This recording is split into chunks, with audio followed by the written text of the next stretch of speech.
नमस्कार. Good morning सगळ्यांना. सुंदर अशा दिवसाची सुंदर अशी सुरुवात झालेली आहे आणि छोट्याशा ब्लॉगमध्ये तुमचं खूप स्वागत. तुम्हाला ना आरोग्य जर वाढवायचं असेल ना तुमचं, तर हा ब्लॉग तुम्ही नक्कीच बघा. तुमच्या खूप काही उपयोगामध्ये आहे आणि तुम्हाला टेन्शन फ्रीही राहायचं असेल तरीसुद्धा हा ब्लॉग तुम्ही नक्कीच बघा. आजच्या व्हिडिओमध्ये मी माझ्या नवीन घरामध्ये काही झाडं आणले होते आणि तुम्हाला गार्डनिंगचा सुद्धा व्हिडिओ मी तुमच्यासोबत शेअर केला होता. नसेल बघितला तुम्ही तर तो ब्लॉग नक्कीच बघा. कोणते कोणते मी प्लांट आणलेले आहे ते सुद्धा त्याच्यामध्ये सांगितलेलं आहे आणि बरेचसे प्लांटची नावंसुद्धा मला माहिती नव्हती. बरेचशा ताईंनी, दादांनी मला कमेंट करून सांगितले की कोणत्या प्लांटला काय म्हणतात. तर त्या अगोदर बघा मी ना हा रबर प्लांट आणलेला होता. याचं नाव ना माझ्या पक्कं लक्षात राहिलेलं होतं. कारण ना नर्सरीवाल्या दादांनी सांगितलेलं हा रबर प्लांट आहे. तर याची केअर कशी घ्यायची हे तुम्हाला आजच्या व्हिडिओमध्ये सांगते. तर बघा ना रबर प्लांटवर खूप सारी धूळ बसलेली होती. ती क्लीन करून घेतली अगोदर कोरड्या कपड्याने. त्यानंतर ओल्या कपड्याने पुसून काढलं आणि बघा इथे ना त्याला चमकदार बनवण्यासाठी थोडंसं पाणी घेतलं आणि त्याच्यामध्ये 2 ड्रॉप असे तेल टाकलेले. तुम्ही कुठलंही तेल घालू शकता त्याच्यामध्ये आणि त्याला छान असं ना स्वच्छ असं पुसून घ्यायचं. तर एवढे चमकदार होतात. आजची सकाळच माझी खूप काही रिलॅक्स होती. कारण ना मी सकाळी पटापट अशी कामं आवरून घेतले होते. त्यानंतर ना मला माझ्या झाडांसोबत भरपूर असा टाईम घालवायचा होता. तर बघा रबर प्लांटला ना चांगलं स्वच्छ पुसून घेतलं आणि त्याला चमकदार बनवलं. तुम्हाला बॅक कॅमेऱ्याने सुद्धा मी दाखवणारच आहे की झाडाचे जे पत्ते असतात ना ते किती चमकदार आणि किती आकर्षक दिसतात.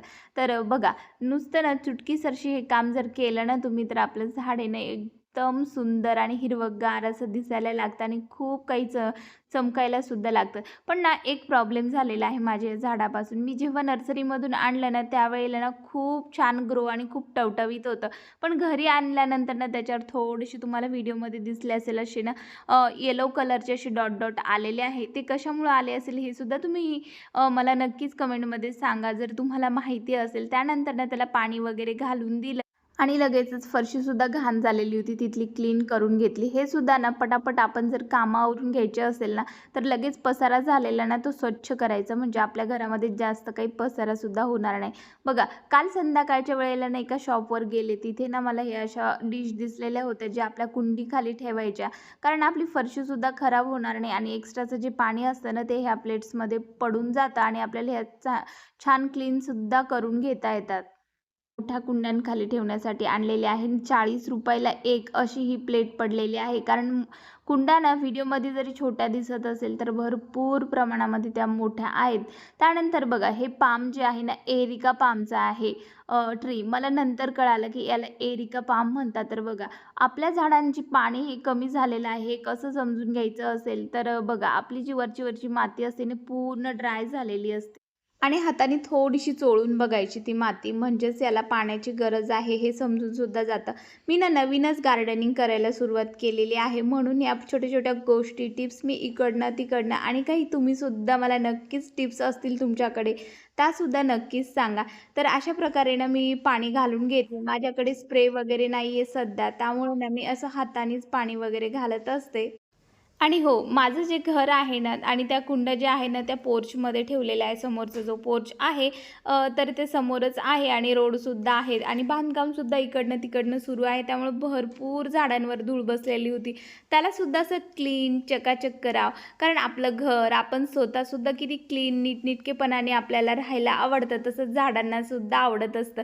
कारण ज्या झाडांना पाणी लागतं ना वरतून पावसाचं वगैरे तर ते झाडं खूप टवटवीत असतात. पण जे पोर्चमध्ये ठेवलेले असतात झाडं ना त्याला हातानेच आपण असं क्लीन करून घ्यायचं आणि छान त्याला तुमच्याकडे जर स्प्रे असेल तो सुद्धा तुम्ही झाडावर स्प्रे करू शकता जेणेकरून तुमची झाडं अजूनच टवटवीत आणि खूप छान दिसतील.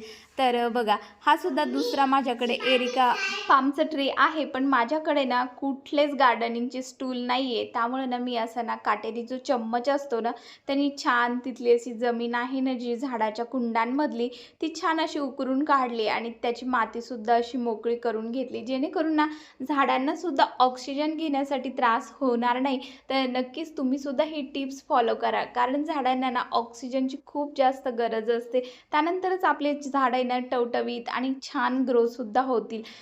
आणि हातात हात बघा, ह्या कुंडाच्या आपण जेव्हा क्लिनिंग करायला लागतो ना, त्याच वेळेला पुसून वगैरे ओल्या कपड्याने, कोरड्या कपड्याने करून घ्यायचा. आणि त्यानंतर हे बघा, हा जो प्लांट आहे ना, याचं नाव मी विसरलेली आहे, काय म्हणतात तर याला. कारण याचीसुद्धा पानं खूप जास्त खराब झालेली होती. याच्यावर सुद्धा खूप सारी धूळ बसलेली होती. तर ह्या बिचाऱ्याला सुद्धा मी ना असं छान ओल्या कपड्याने, जे तुम्हाला सांगितलं होतं इन्ग्रीडियंट्स टाकून, त्याच्याच पाण्याने मी असं छान स्वच्छ क्लीन करून घेते आणि याला टवटवीत आणि हिरवंगार असं करते.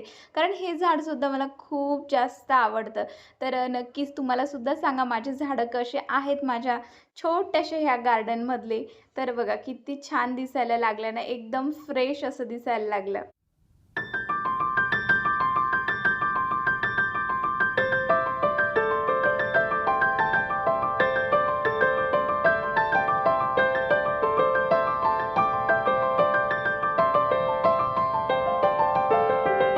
ह्या झाडाखाली सुद्धा तुम्ही पाहू शकता ना, आता थोडं मध्यंतरी ना पावसाचा ताण होता. त्यामुळे ना ही मातीसुद्धा खूप कडक झालेली होती आणि याची ना मुळंसुद्धा काही थोडेफार बाहेर पडत होते. त्यामुळे याला थोड्याशा मातीची आवश्यकता आहे. तर बघा, मी ना नर्सरीमध्ये जेव्हा गेले ना, तिथून हे गांडूळ खत आणलेलं होतं. खूप जास्त उपयोगी आहे हे गांडूळ खत. आपल्या शेतकऱ्यांचा मित्रच असतो गांडूळ. त्यामुळे ना खूप छान आपले झाडंसुद्धा ग्रो होण्यासाठी आणि आपल्या शेतामध्ये सुद्धा गांडूळ खत वापरल्या जातं.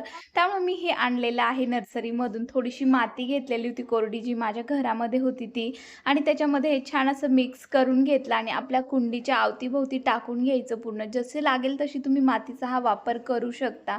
आणि वरतून ना थोडंसं पाणी घालायचं आणि छान माती मिक्स होऊन जाते. 1-2 तासामध्ये एकदम सॉफ्ट अशी माती होते झाड. आणि गरज वाटेल तसं तुम्ही याच्यामध्ये पाणीसुद्धा ॲड करू शकता. तर बघा, अशा प्रकारे ना मी माझ्या झाडांची पूर्ण केअर घेत असते. त्यानंतर बारी होती बघा, ही जे सिरॅमिकचं पॉट आहे तुळशी वृंदावन, याच्यामध्ये सुद्धा ना अहो काय करतात, कधी-कधी अगरबत्ती खोचून देतात आणि काड्या वगैरे त्याच्यामध्येच राहतात. त्यामुळे ना खूप जास्त त्याच्यामध्ये ना कचरा वगैरे साचलेला असतो. तो सुद्धा मी याच्यामधून काढून घेते. चला, तर तुम्हाला सुद्धा सांगते टेन्शन फ्री कसं राहता येईल. कारण ना आपण तासनतास एखाद्या गोष्टीचा किंवा एखाद्या व्यक्तीचा विचार करत राहिलं ना, आपल्याला खूप जास्त ताण, तणाव, टेन्शन येत असतं. पण आपण ना गार्डनिंगमध्ये जर आपलं मन लावून घेतलं ना, त्याच्यामध्ये 1-2 तास कसे चालले जातात हे आपल्याला सुद्धा कळत नाही. तोपर्यंत आपण ना कोणाचा विचारसुद्धा करत नाही आणि टेन्शनसुद्धा येत नाही. तर आपलं आरोग्यसुद्धा खूप छान राहतं. म्हणूनच तर वेळात वेळ काढून गार्डनिंग करा आणि आपलं आरोग्य ना हे निरोगी ठेवा. आणि झाडांमध्ये ना आपल्याला रिफ्रेश असा ऑक्सिजन देण्याची खूप जास्त क्षमता असते. त्यामुळे ना झाडं आपल्याला सतत ऑक्सिजन देत असतात आणि फ्रेश अशी एअर आपल्याला मिळत असते आपल्या बॉडीला. आणि ना मन आपलं प्रसन्न राहत असतं. हिरवाई किंवा आपल्याला कलरफुल जर गोष्टी बघितल्या ना, तर तुम्ही बघा, आपण जर कलरफुल गोष्टी बघितल्या तर आपलं मन किती प्रसन्न होतं. तर याच्यामध्ये झाडांमध्ये सुद्धा खूप जास्त कलर असतात. तर आपलं मन ना इथेच खूप जास्त मोटिवेट होत असतं. तर तुम्ही अशी गार्डनिंग करा आणि आपलं टेन्शन फ्री राहा आणि खूप काही ऑक्सिजन मिळवा ह्या फ्रीच्या अशा झाडांपासून.